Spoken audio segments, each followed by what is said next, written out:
We're back with another episode of the Lakers Fast Break podcast. It's Gerald Glassford coming right back at you here from Lakers Fast Break, Pop Culture Cosmos, where we cover the latest news and trends in pop culture each and every week, twice a week, wherever you get your podcasts. Also, as well, Game Source, Inside Sports Fantasy Football, where we talk about the latest winners and losers in the NFL draft, plus Aaron Rodgers going to New York. So check out that latest episode as well. Of course, Ox 1947 and everyone at LakersBall.com. Go ahead and check out how he is. Hey, he's just being Joe right there for you at LakersBall.com. Plus, also as well, you can go ahead and talk about everything going on with the Lakers at Lakerholics.com. Go ahead and check out what they're doing today with Laker Tom, the number one Lakers blogger that's out there. Plus, also as well, Jamie Sweet, who also blogs a great deal himself with his 5 Things articles. You can go ahead and check them out at Lakerholics.com. Speaking of Joe, since he popped in, you got to go ahead and give him some love out there in the SoCal area because you need a new lawn. In fact, in honor of Star Wars, I'm going to do the Force right here thing. You need a new lawn. You need a new lawn. You need Simblades. Simblades with the Y. Simblades.com. Oh, that sounded really good. I like that. Pat myself on the back for that one. Plus, also as well, you go ahead and check out what's going on with the Upside Swings NBA Draft podcast. The NBA Draft is right around the corner, and there's no better place to prepare than the Upside Swings NBA Draft podcast. Stone Hansen, who returns here tonight, a great part of our playback.tv/Lakers Fast Break crew. Once again, he was such an awesome part, and you can go ahead and check him out each and every time out right there for you at Upside Swings NBA Draft Podcast. Don't forget Sean Grice, the madman from Toronto. He'll be here a little bit later. Go ahead and check out what he's doing today at, of course, MagicMan in the morning. Every Friday morning right there for you at the Lakers Fast Break channel. Plus also our great stuff that we do each and every time out on playback.tv/Lakers Fast Break. YouTube channel galore when you talk about John McCallion. Great conversation always can be had today at the YouTube channel for John McCallion. So give that a like and subscribe. And if you could do all that, plus again, playback.tv/Lakers Fast Break. If everybody wants to hear a Joe rant, the place where you can hear it more often is on playback.tv/Lakers Fast Break. And if you do support all that, plus like and subscribe today, it is sincerely appreciated. And I've got a special note for everybody out there that listens or watches us, on Spotify. When they try to get us on those video podcasts, I want to let you know, if you want me to continue video podcasts, give me a shout out, LakersFastBreak@yahoo.com. I'm going back because of some trouble with our Twitch stream feed, sending that over there. It seems to not jiving very well. So I want to go ahead and let everybody know I'm going back to audio podcasts only for the foreseeable future. If you do want video podcasts on your Spotify feed, let me know. I'll try to set up something, but I'm going to have to go to a YouTube feed, and that takes a couple of days. So I wanted to go ahead and make sure everybody that is still liking and enjoying that part and that avenue, just give you a heads up right there, LakersFastBreak@yahoo.com. But I will tell you what, a crucial game 3, and all I've been hearing since the blowout a couple days ago was, oh, the Warriors have got it now. The Warriors have got it now. The Warriors got it now. And despite the Lakers getting off to an early lead, the Warriors actually started to look good halfway through the first quarter. They started to find some spots in the Lakers defense that they were able to go ahead and manipulate, and actually pulled out to a 7-point lead into the second quarter. And as it started to run down the second quarter, a few minutes, but then we just saw a crucial period of time with about 7.5 minutes left in the second quarter. And the question was asked by FL24 because he came in late to the playback. He said, I want to go ahead and check out this game. It's been a great game so far. My advice to anybody rewatching, rewatch from that 7.5 minute point in the second quarter, because ever since that point, the Lakers defense, they plugged those holes. They had their hands everywhere. They looked absolutely devastating on that side of the ball, and that speared them for their transition game, getting fouls, going to the line, all the things that we talk about doing that the Lakers do well, plus some added three-point shots. Wasn't the best looking offense in the world, but they didn't need it because the defense swallowed up the Golden State Warriors for virtually 3 quarters after that, as they absolutely dominated the Golden State Warriors on their way to a 30-point victory with substantial rest for AD and LeBron. I know AD got shaken up again, so I'm hoping he's okay, but it looks like he was doing all right on the bench, but wait and see. We'll hopefully get more word on Twitter here in a little bit. But LeBron got extensive rest. The game was pretty much not in doubt after the halfway through the third quarter. It just really looked good for the team. And here today to talk about today's awesome victory where the Lakers pulled away for a 30-point victory. Good man indeed. You got to go ahead and check him out today as part of the Upside Swings NBA Draft Podcast. It is the man himself returning to us. He brings us good fortune. It is Stone Hansen. And Stone, glad to have you here, my friend. I'm pumped, man. You can see I'm just energized because the Lakers defense really kicked some ass today. Yes, indeed, they did. It's great to be back. And it's great to, be back in a win like this. I think the Lakers played really well defensively, like you said. AD obviously spearheaded that, and I think that the team just sort of got uh, really a hold of that and took that and carried it. I think AD was sort of the catalyst for the defense, and everyone just fed off of it. I think the run that the Warriors went on came when AD was sitting, and I think that's generally just going to be how it is. But he makes such a huge difference for us as a primary defender, as a help defender, and I think the team really feeds off of it. Um, when he was sitting, you saw that the Lakers tried to match what the Warriors were doing and just take a bunch of threes. You can't beat the Warriors at their own game. You have to win a different way. And I think the Lakers realized that once AD got back in.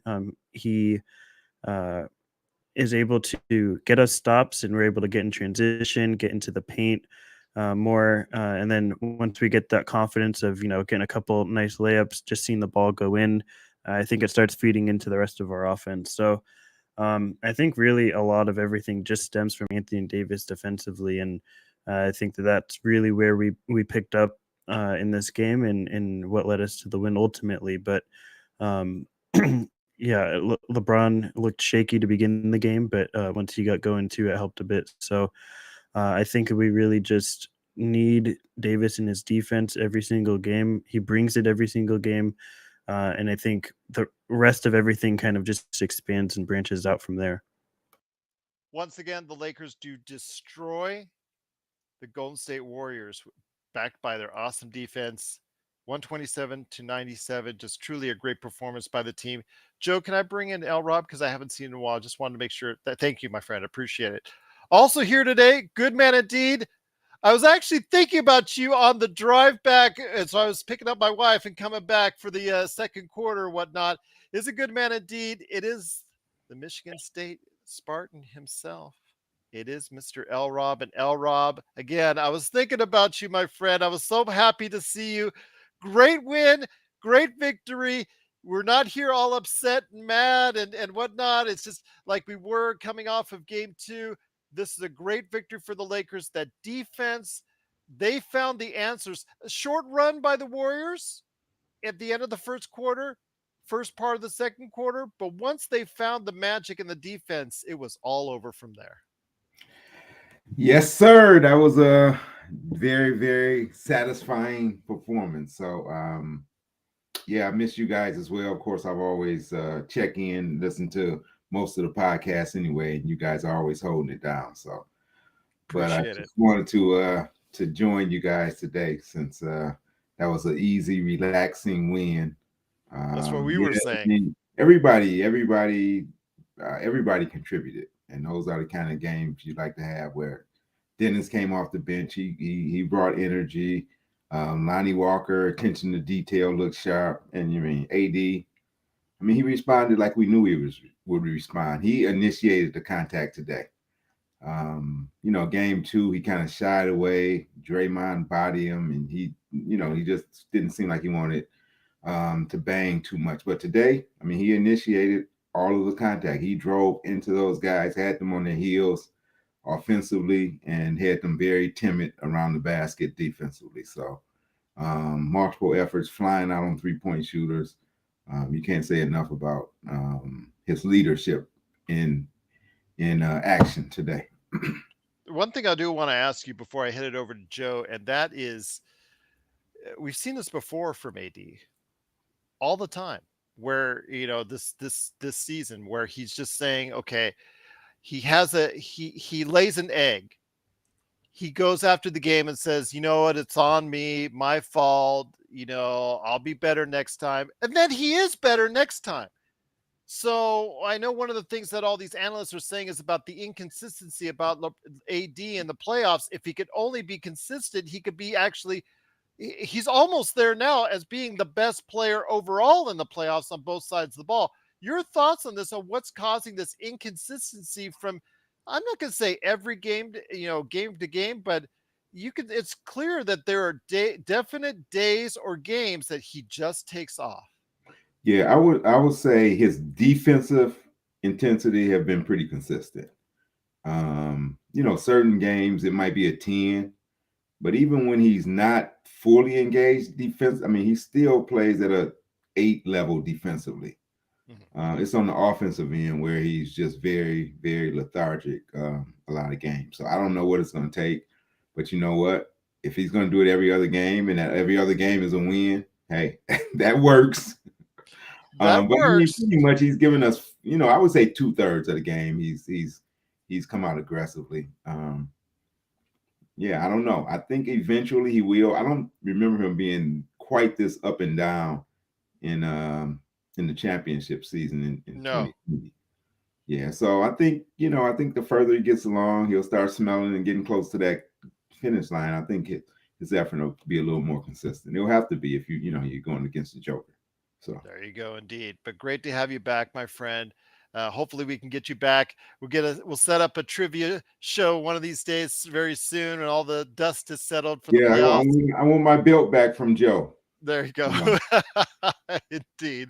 Speaking of the man himself, it is Joe Soro, the guy behind Ox1947 at LakersBall.com. Plus, also as well, you got to go ahead and check out what he's doing today at Simblades with the Y.com. My friend, absolutely a dominating performance after the halfway mark of the second quarter by the defense. Obviously, AD gets a lot of flowers. LeBron gave you some clutch moments as far as, he had an okay game overall, but he had some moments where he really stepped it up just before he gassed out at the end of the third quarter. Lonnie Walker, who everybody in the chat room has been screaming about, and rightly so. They got me like late to the party on that one, but after a while I said, yeah, maybe they should go ahead, because the fact that we're not having a consistent eighth player off the bench, maybe give LW4 a try. He gave you something today. Overall, a great performance and a lot of good performances to go around for today. Yeah, I got to give credit to the band. They called it, and it seems like Darvin Ham listened.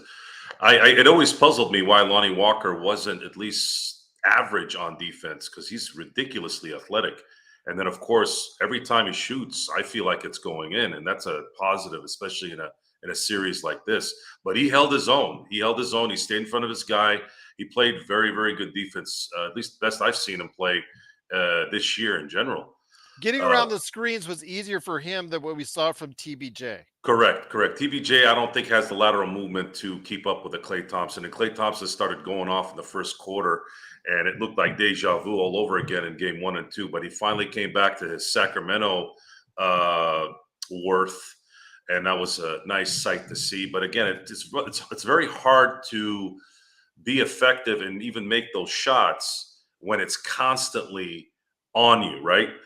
Steph Curry, I keep hearing about Steph Curry is a gazelle. He's Reggie Miller, all this stuff going on, running around. Guys, he's 35 years old. If you can sustain some kind of lead or some kind of momentum and let him go the way he's going through 3 quarters, he's gassed. He's getting gassed now. This is the second time in the last 3 games where he got gassed. So you have to withstand the Steph Curry shooting barrage. And then, of course, Klay Thompson, hopefully these first 2.5 games, hopefully they're an anomaly and he gets back to kind of, being not Klay Thompson of his prime. If we can get those things going, the Lakers are going to have a good shot at closing this out in 6 for sure. And as far as the prognosticators, we live in a world where everyone is a prisoner of the moment. And I'm not going to front that I've caught myself being in that. I've caught myself being in that. But at the same time, I said before the series, and I don't know why everyone else was scared. I'm not scared of the Warriors. Even after the game 2 blowout, I'm not scared of them. They can win the series, of course. Championship teams have a certain muster. They could do it, but it's just not likely, especially when you have Anthony Polamalu on his game. He looked like exactly what you need to stop this team. There's nothing else you can discuss. You cannot stop a 7-footer who's got arms like Inspector Gadget in your way. And not only that, he's guarding 2 guys. The guy guards 2 guys. I don't know anyone that does that in the NBA. He guards 2 people. There was a defensive sequence. I can't remember if it was GP2 and Mooney. I can't remember if it was those 2 combinations. But he basically put his hand up, and then as soon as GP2 passed it to Mooney, he was already there. What are you going to do with that? You can't do anything with it. So Jekyll and Hyde, Anthony Davis, I do agree that happens, but it seems to happen in certain spurts. The reason why he was off in game 2 was because he was off. It wasn't because he just stopped playing. He was missing those bunnies, and it completely derailed the team. They're playing at home. The crowd was going crazy. Everyone started hitting threes again. Yeah, that's going to happen. That's the NBA, and this is the Golden State Warriors. This is not Charlotte freaking Hornets. So I'm just saying that's how games kind of sometimes play out. And then the Lakers kind of gave up probably around mid third quarter at that point. They wanted to kind of scale back and go, all right, we got the first game. Let's have our guys fresh for game 3 and 4, win those 2 games, and we come back to San Francisco up 3-1. And then at that point, we can maybe close it out if Golden State can't do anything, but then we have a chance to come back to LA and win it. Now, everyone's begging for a rant, and I actually did have a prep here a little bit on the rant. I want to make it very clear to the NBA analysts. I know I've been harping on this a little bit, but if this channels to some of those guys, I want to just say this: you're the biggest freaking clowns, almost all of you. Seriously, I cannot pass a channel. It doesn't matter who it is. I don't care if you're a former NBA player. I don't care if you're a renowned announcer, the analyst. I don't care. Most of the new people that they've hired are trash all around. I don't know one goddamn person that they've hired in the last 5 years that has any worth in terms of the game, especially the NBA. I don't know how these guys got their job. Maybe they get their job because they can pay them crap money. I guess that's what it is. because it's nauseating listening to him. I don't even listen to it. And what sucks is I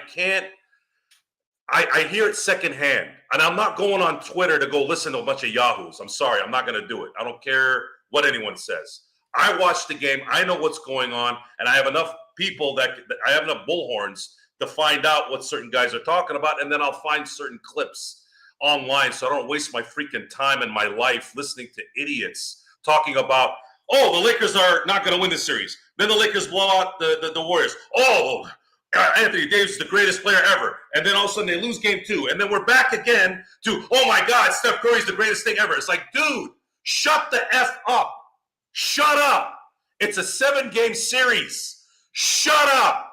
You're talking about LeBron James and Anthony Davis, Steph Curry, Klay Thompson. These are great players that have won championships.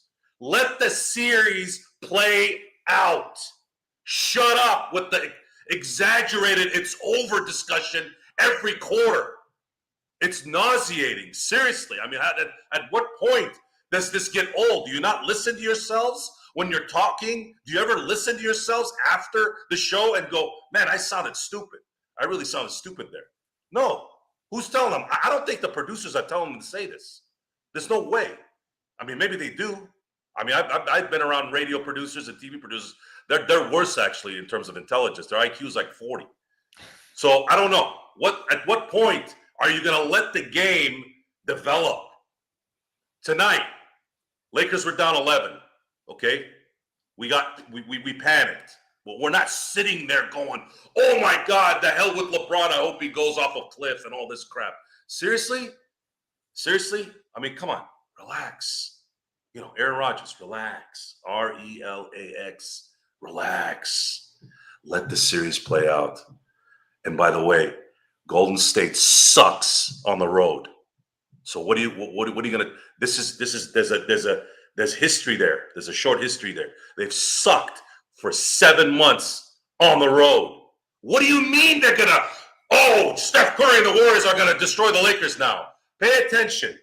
Pay attention. This is for the producers out there and for the former players too, because that's the worst part about this. Former players talking like fans. Why? I can understand a buffoon like Skip Bayless, a worthless piece of garbage like him, talking just to get attention.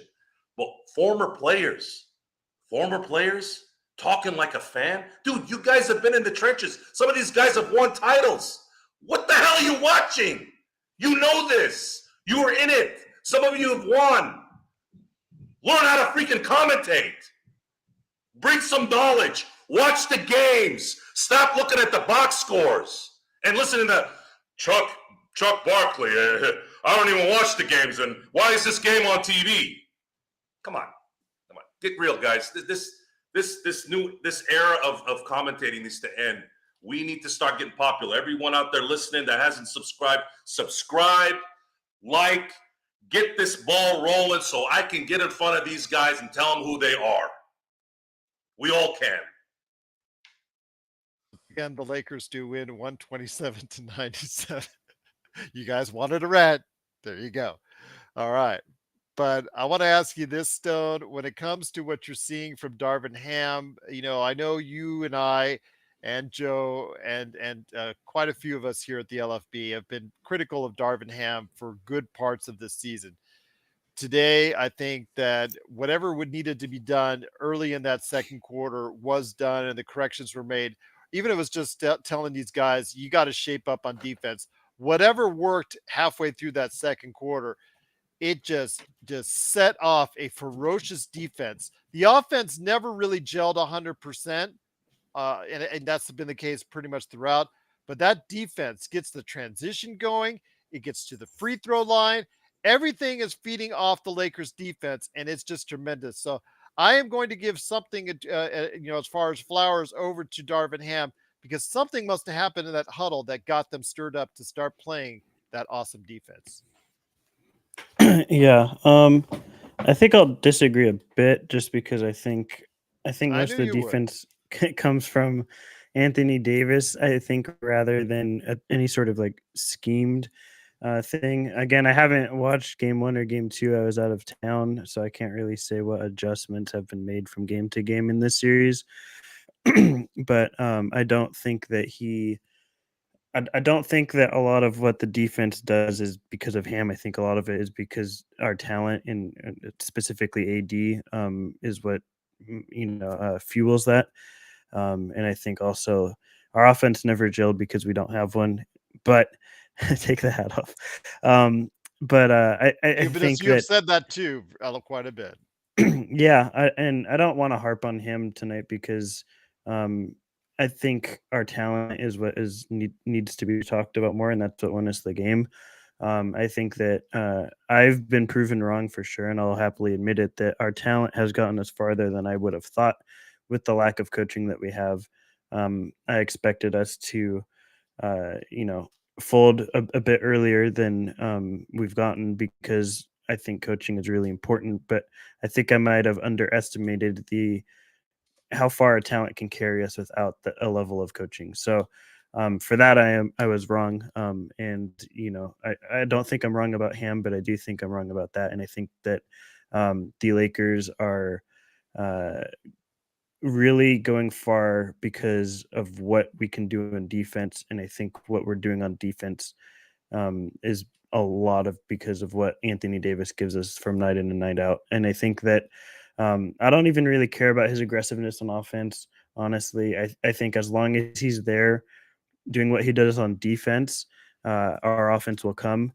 And I think that our offense will continue to thrive as long as we're doing what needs to be done on defense, and whether that's schematically, which usually it isn't, or whether that's talent, because Anthony Davis is just so good at defending as the primary, defending as the help guy, and really just taking on whatever comes at him defensively. And I think that guys feed off of that. So um, that's really what's important to me, and I think what is the focus, or what should be the focus of the Lakers a lot of the time.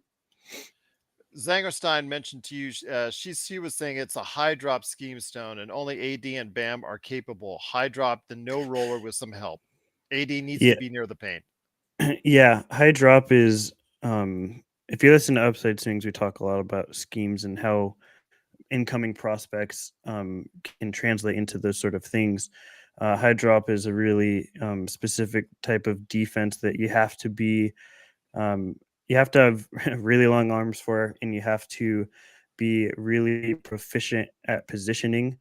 And I completely agree with Zingerstein. I saw earlier commented that when we play small ball, that's when we get eaten alive, and a lot of that is because we don't have a defense um, that can adjust to playing small ball. We're still playing high drop a lot of times, and we don't have the personnel for that.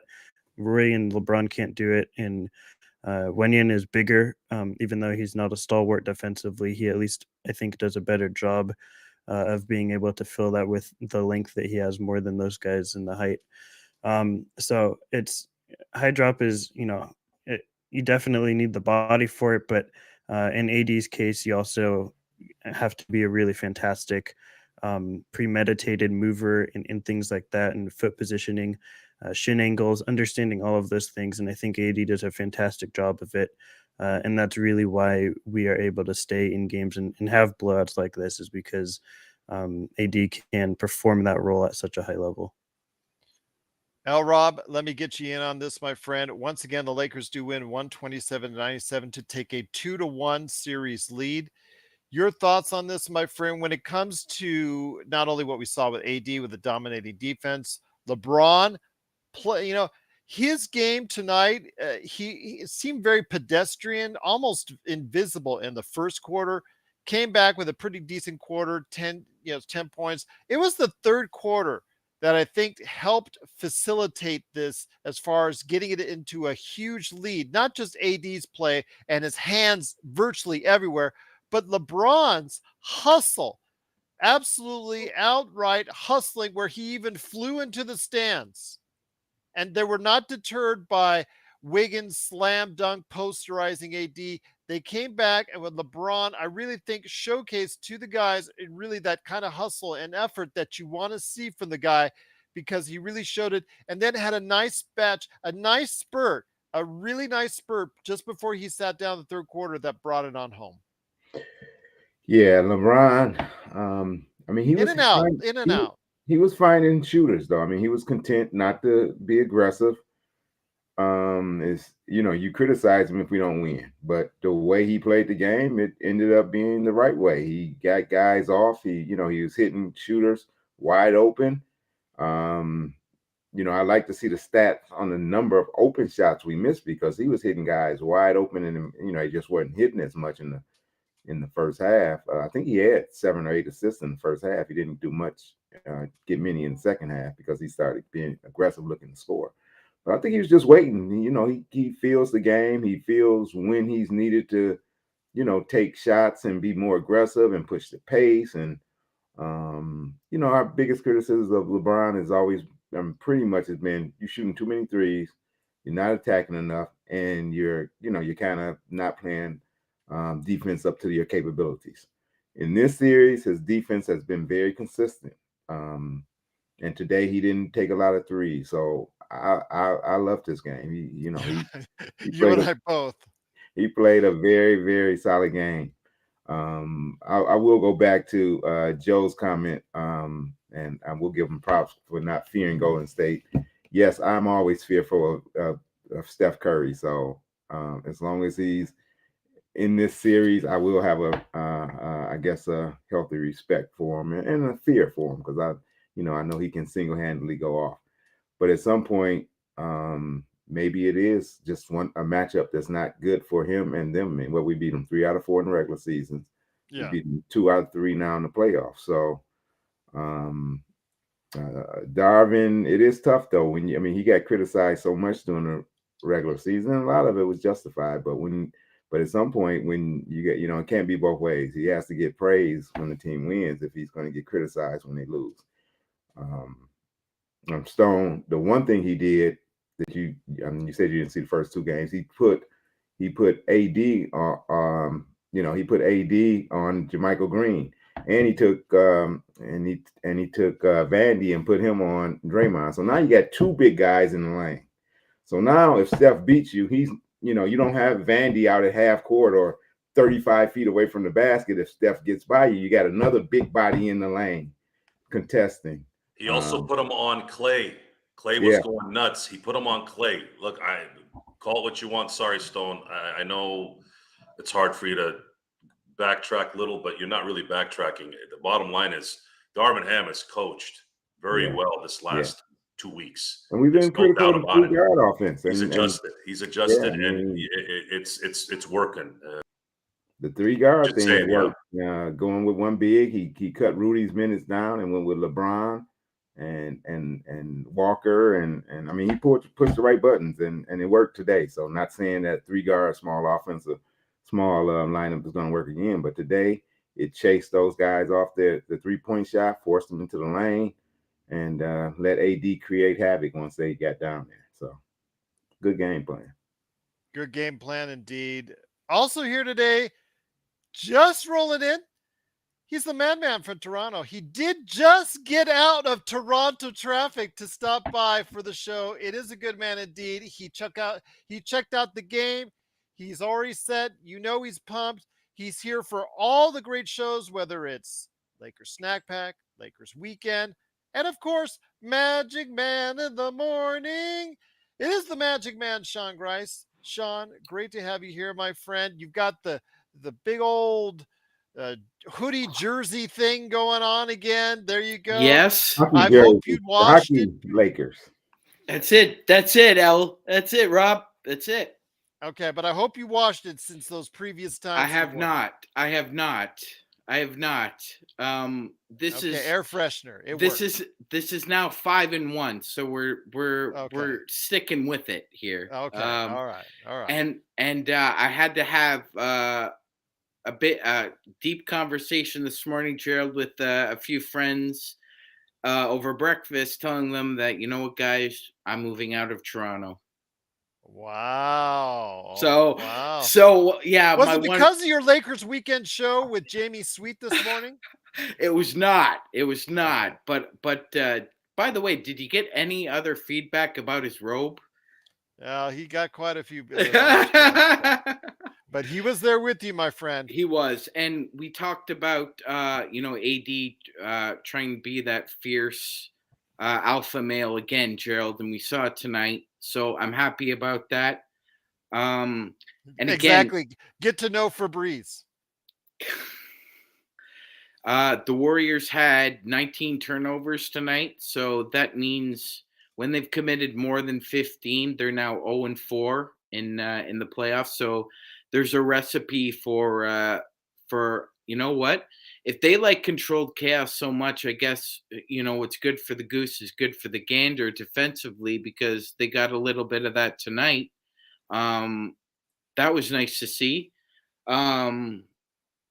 I'm just happy about the win, Gerald. I mean, we obviously know Game 4 it's the biggest one in a series. It's the swing game. It's the one that tosses it one way or the other. We do know that teams that go up 3-1 win 86.5% of their series. So that's a huge vaunted game.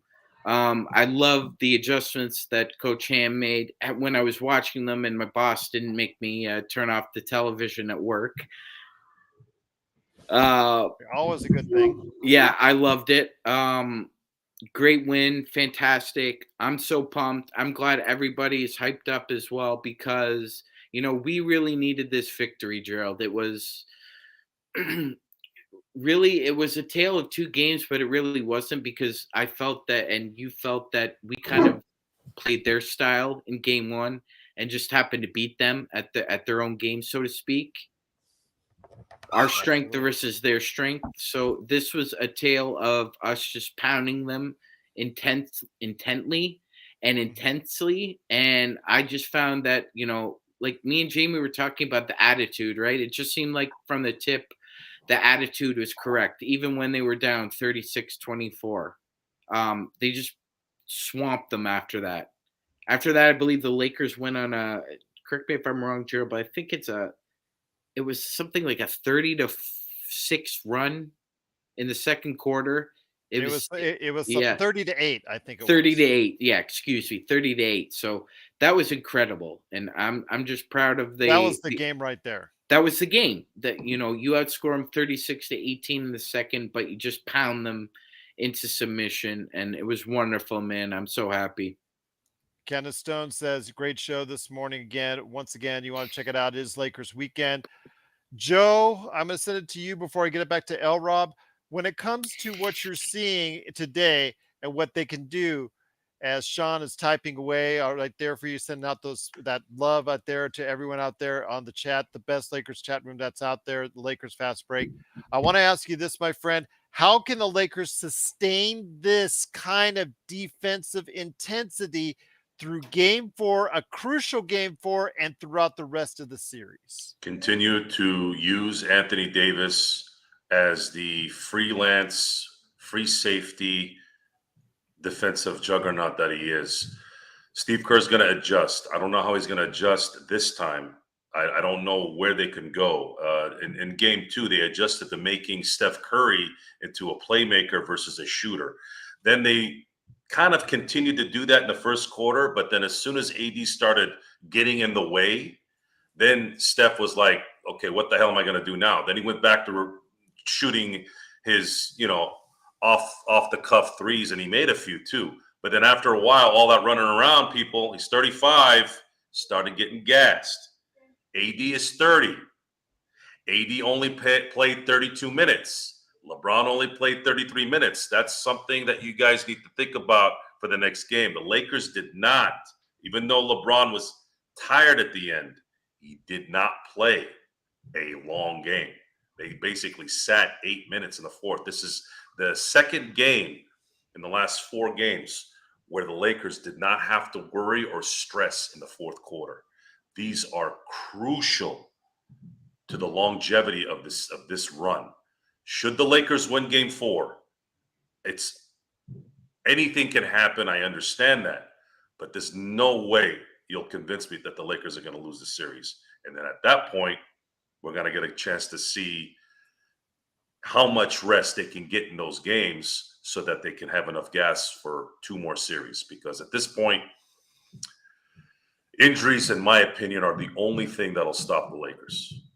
AD not playing well in game 2, playing good in game 3, maybe not playing. At this point, I don't care. I don't care. Win the series. Win the series. And by the way, for the numbskulls out there that don't watch sports, I don't know what the hell they're watching. I don't know how they interpret it. The other team plays good too. The other team plays well too. You can't just keep, oh, he sucks, or he stopped playing, or who's this guy that's going to come later? Sometimes the other team plays well. Sometimes your shot doesn't go in. Since game 5, because everybody's been asking about the rants. Luckily, I had some fuel with these numbskulls that talk about sports. They have not played in any way that I've seen like the quitters that they were during the year. They were quitting in those games. That's why we were so critical of them. Even in the losses, they were playing. There's a difference. Watch the freaking game. I'm not making this up. You guys know this. Go back to the tape. You saw how we reacted throughout 6 months of regular season ball. Why would I all of a sudden change now if I'm not seeing something different? They've played their rear ends off every game since game 5 of the Memphis series. Okay, and they've lost 2 of those games since then. They've played hard. Yeah. After the third quarter, yeah, they kind of said, okay, we're going to scale back. That's fine. Why would you want to risk injury at that point in those moments? That part makes sense. Focus on the fact that this should be a fun series. You got 2 greats. Enjoy the game. Enjoy this series. LeBron has a chance for Laker fans to rectify, his rivalry with Steph. Steph is at 4. LeBron's at 4. Where's the story there? That used to be the story. That used to be the stories. That used to be the buildup. Now it's like every time some guy has 5 minutes that he's not doing anything, he's a piece of crap. You throw him in the freaking garbage. Don't do this. Like, dude, just watch this and enjoy what you're watching. Stop being such a drama queen. And then I got to be a drama queen to combat the drama queens. Enjoy the game, guys. Laker fans, enjoy this. This is even though it's a second round series, enjoy this moment. You're watching the greats of all time playing to try to win a championship. Playoff wins are the hardest. They're the hardest. Enjoy it, and I'm enjoying this. I had a fantastic night tonight. Dodgers beat the Padres too. That helped.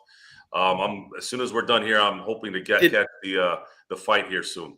Did they wear those unique uranium uniforms again? No, they were wearing their the crap brown and pea yellow. Okay, a poop brown. Yeah, well, I don't say that word. That's just a little too. Well, it is. Yeah, I don't care what it is. Okay, that's a little bit of a rude tude there for you. Okay. Once again, the Lakers do win 127-97. We're back here at the Lakers Fast Break. It's Gerald Glassford along with LRob, Stone Hansen, MagicMan, Sean Grice, and Joe Soro, aka Ox 1947. LRob, you saw dominating defensive performance. Again, we saw a great performance in game 1 as well. What can the Lakers do to take it home in game 4 so that we can get a consistent game in and game out performance to finish off the Golden State Warriors?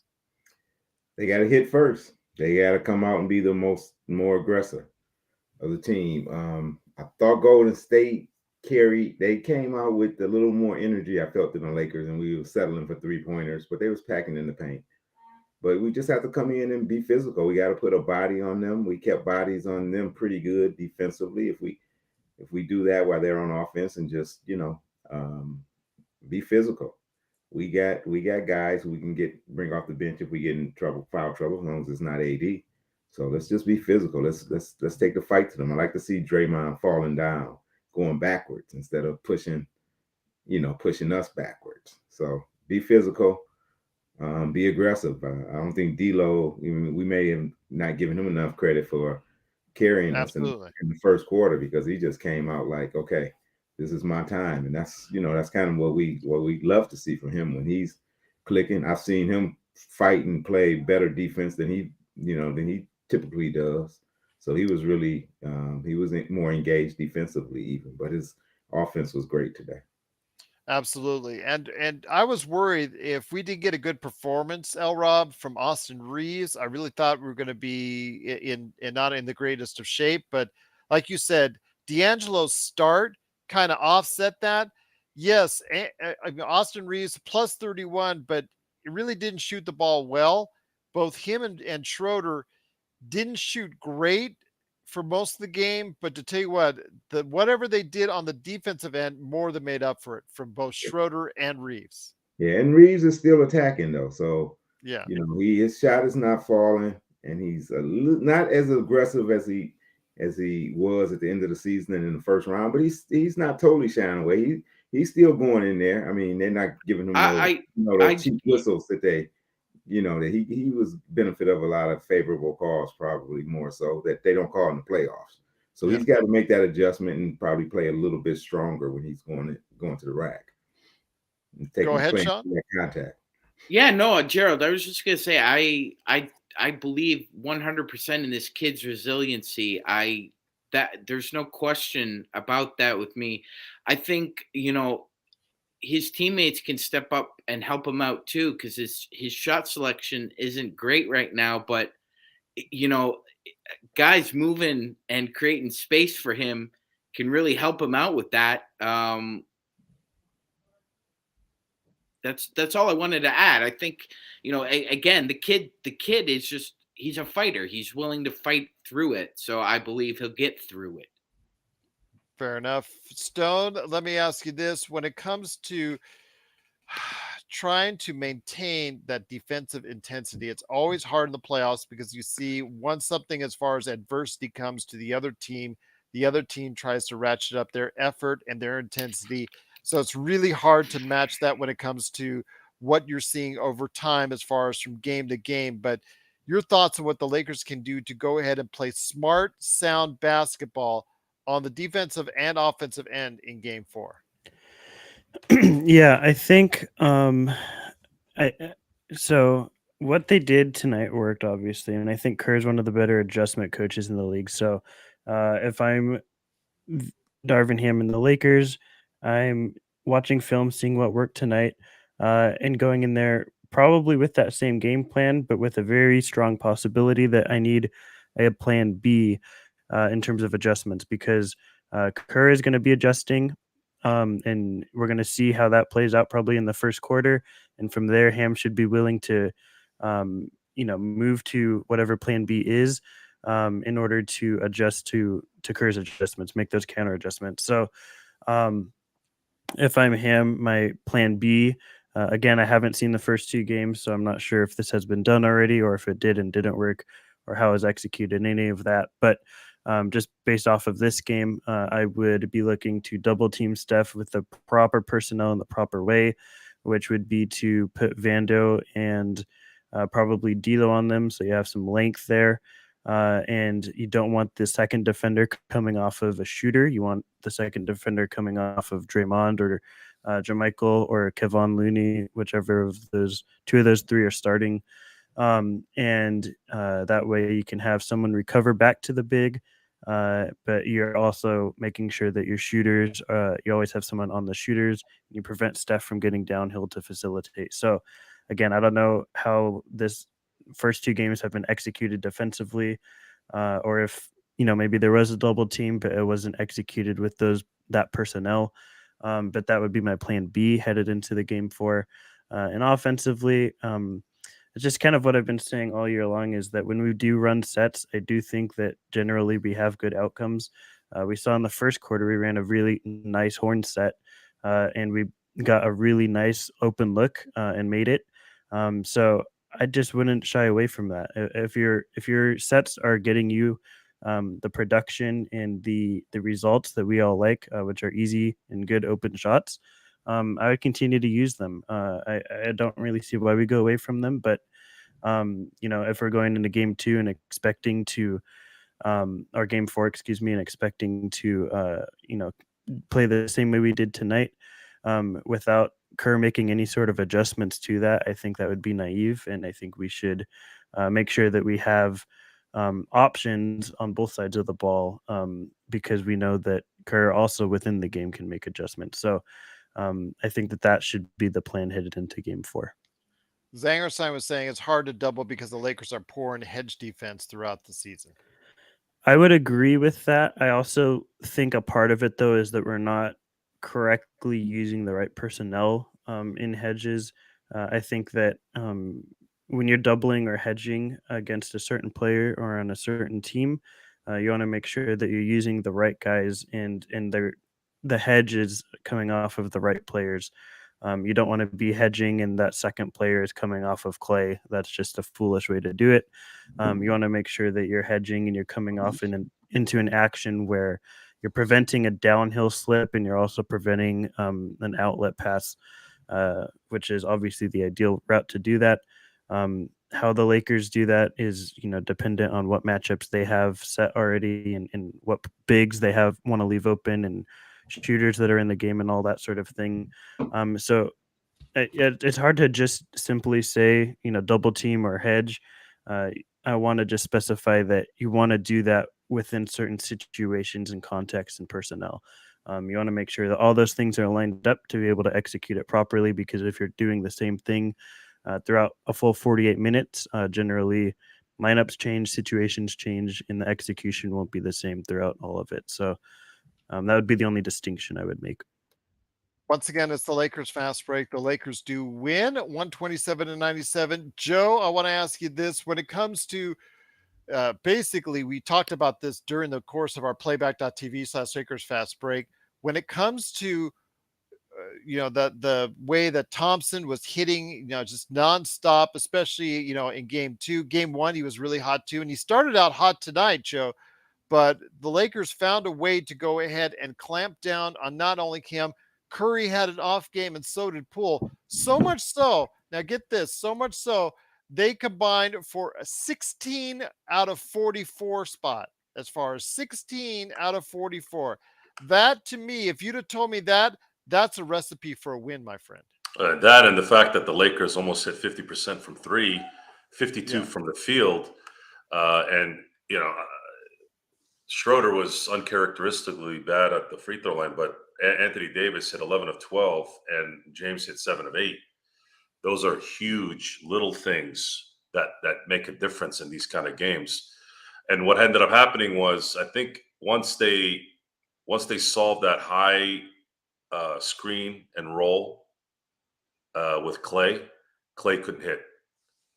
That was killing them. Every time they would kind of run a little fast break, and then they'd run some kind of high screen and roll and free up Clay, and then it was boom.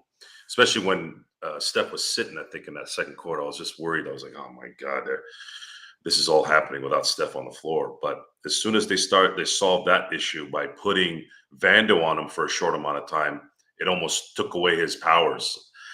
Length, the NBA, you can get away with so much in the NFL, in baseball, and hockey. In the NBA, you have to have God's or the universe's length and height.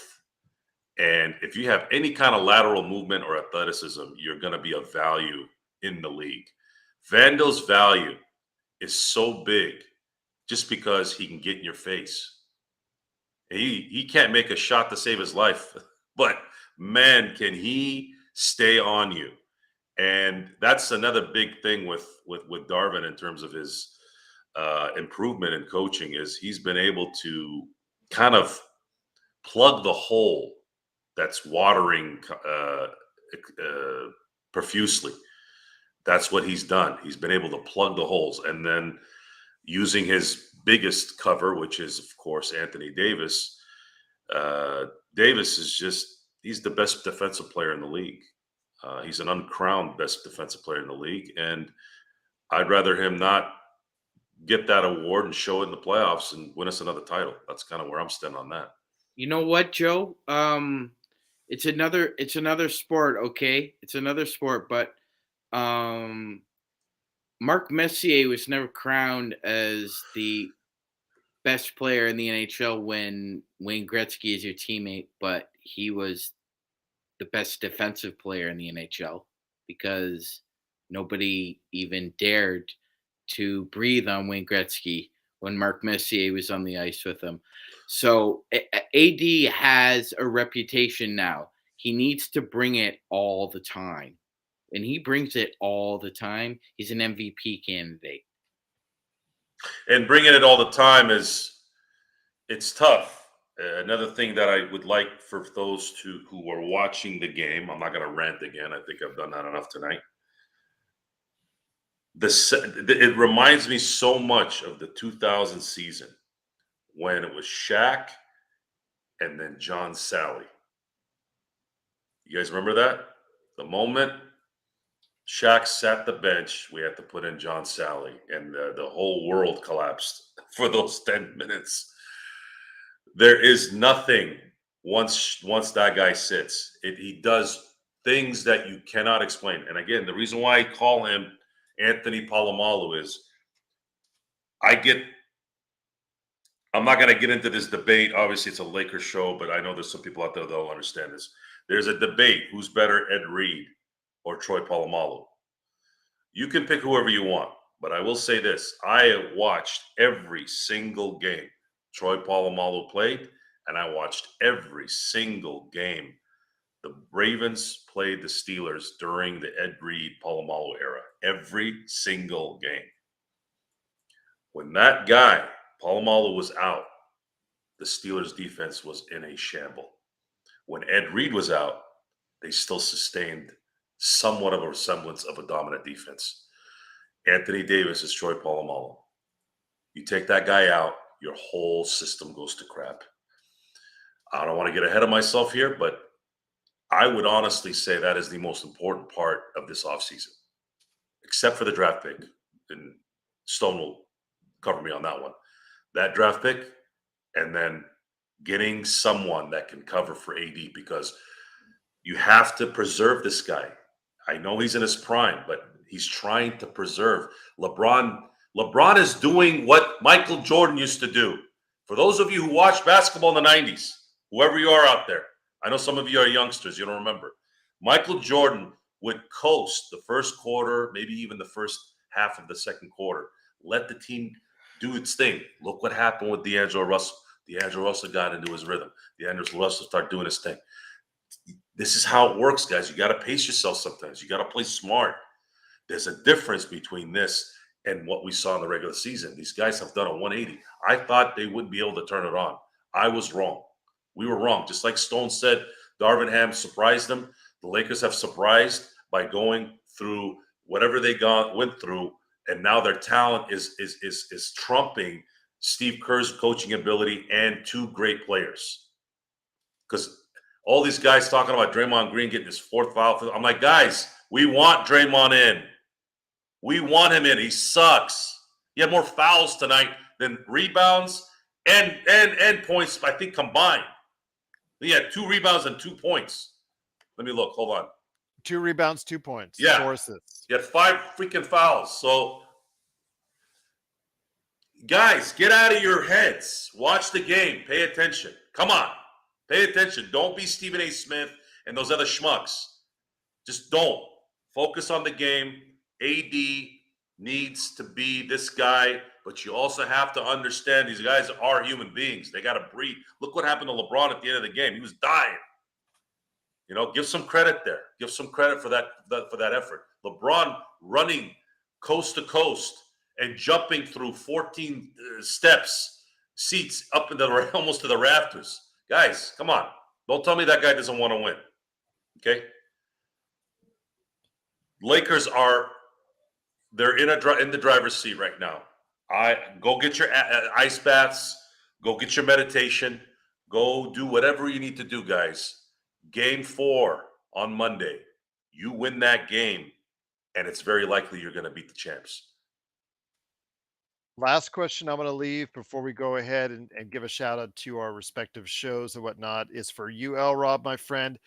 LRob, when it comes to what you're seeing with the Lakers, this game today, it pretty much is a synopsis on how you beat the Golden State Warriors. It's actually the perfect game that you play defensively against them.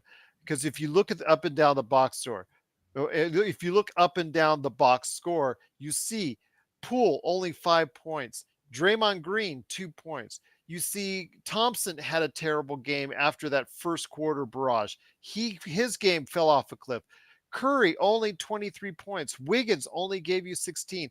Up and down the box score, it all spells doom for the Golden State Warriors and a great defensive performance.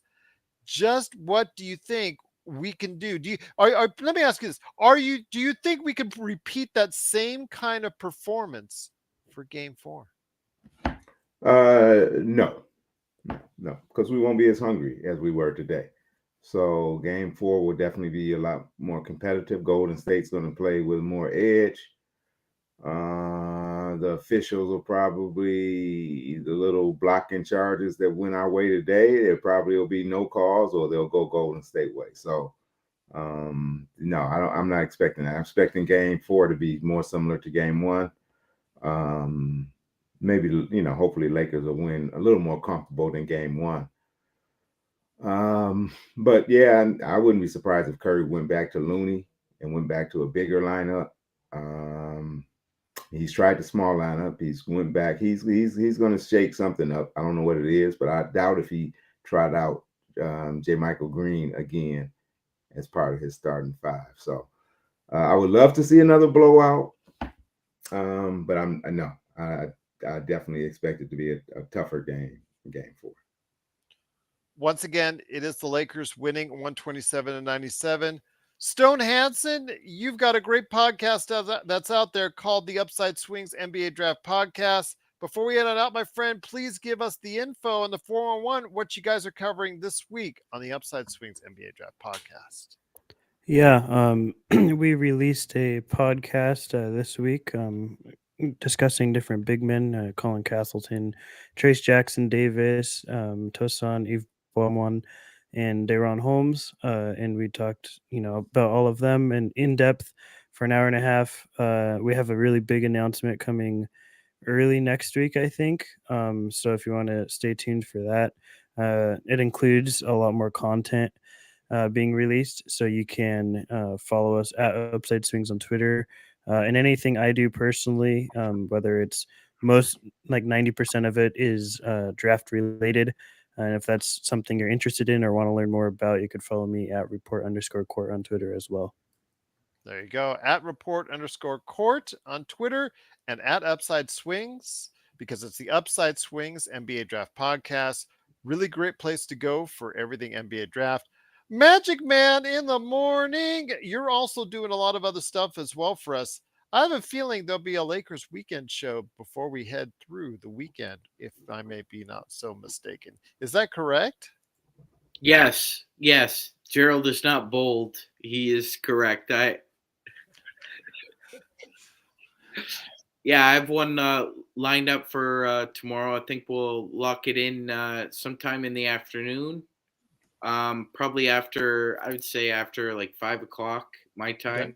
So if anybody wants to come on board, more than welcome. Always make sure everybody gets the link so everybody's voice could be heard. Mm-hmm. Gerald, I didn't get to see much of the reviews yet on Lakers weekend, but I hope it was good. Really enjoyed having Yami Swoot on, and hopefully we'll have some more guests in the future. Absolutely. Looking forward to it. It is Lakers weekend for Saturdays and Sundays. Of course, he's also the man behind many of our snack packs. Of course, MagicMan in the morning. He's also asked for a new class in session that's going to be coming up for us on Lakers History 101. That'll be coming up on Tuesday. So we are going to have to go back to Lakers Fast Break University. LRob wants his title back as far as the main man for Do You Know Your Lakers Trivia. So we're going to have to set something up in the near future there as well. Because look at that face. He's ready, Joe. He's ready. Joe, he looks like Canelo tonight. There you go. Joe, you kind of fearing LRob's Laker? I don't have fear. when it comes to You trivia. know what? Something tells me Joe doesn't have Triple G's right jab. There you go. Well, that's true. That's true indeed. But I'll tell you what, it's great time here. We've got all these great shows. Denver Nuggets, great to have you back. Obviously, Maybe Larry Holmes at his prime. Denver Nuggets, baby, you're leading 2-1. So we'll see what happens. Could it be a Lakers Nuggets showdown? We'll see. I mean, that would be a great matchup, and I'm definitely looking forward to that if that happens. So they're up Like a 2-1 right tentacle. now. Yep. But there you go. Like a tentacle indeed. But great to have everyone out there watching, listening. The best Lakers chat room that's out there is right here at the Lakers Fast Break. Denver, Isaiah, Blue Magic, Terrence that started us all off. Of course, Zangerstein. Of course, Search and Destroy. Everybody out there, Sovereign, Johnny 2K, Howard Hill, Intel Wild. You're all legends in our books. So truly appreciate everything that you do for us right here at the Lakers Fast Break. So MagicMan is coming tomorrow with the Lakers, of course, weekend show for you. Monday is the game 4, a crucial game for the Lakers. I'm going to go ahead and give you the start time on that right here in just a sec. So that's going to be, again, at the Crypt coming up in LA. Looking forward to that. That's going to be taking place on Monday night. It is going to be at 10 p.m. Eastern. So it's back to the old 7 p.m. Pacific, 10 p.m. Eastern on TNT. Looking forward to that showdown. And of course, we'll be on here for the best post game that's out there right here at the Lakers Fast Break. So for Stone Hansen for the Upside Swings NBA Draft Podcast, Joe Soro, there you go right there for you right there. Go ahead and check him out today as Ox1947 at LakersBall.com. And of course, his awesome company, which you should support if you're in the Southern California area, Simblades with a Y.com. MagicMan in the morning with all the great shows he does, including his snackbacks and, of course, everything that's out there with Lakers weekend. LRob, always great to have you back, my friend. We missed you and just great to have you back indeed. There you go. Go Spartans for you, my friend.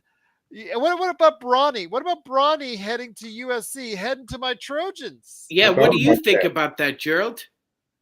Well, again, Bronny, it's great having another high-ranking player that's going out. He's ranked number 19 currently on the ESPN Top 100. Stone Hansen and I talked about that extensively on Playback. I'm not sure if you would put him in the top 20 right now for the next draft class, but hey, any added depth right now for Andy Enfield, he's got all these. He recruits great. Let's see him get it done on the court. Let's see him get beyond an Elite Eight in the NCAA tournament. Then I'm a believer, and that's what I'll be a believer. But Bronny, hopefully this will be good experience for him playing in the Pac-12. We'll see what happens. We talked back and forth, about what different options that were available for him, and so he decided to go with the Pac-12 to stay close to home. So that'll be good for him, good for his family. So looking forward to that and wishing him well. And of course, fight on for Trojans. Absolutely, indeed. So for Stone Hansen, LRob, MagicMan, Joe Soro, it's Gerald Glassford. Thanks so much for watching and listening. Go ahead and check us out tomorrow for Lakers weekend. And of course, Monday night, playback.tv/Lakers Fast Break. The best place to go for everything Lakers is nowhere else than right here at the Lakers Fast Break Podcast.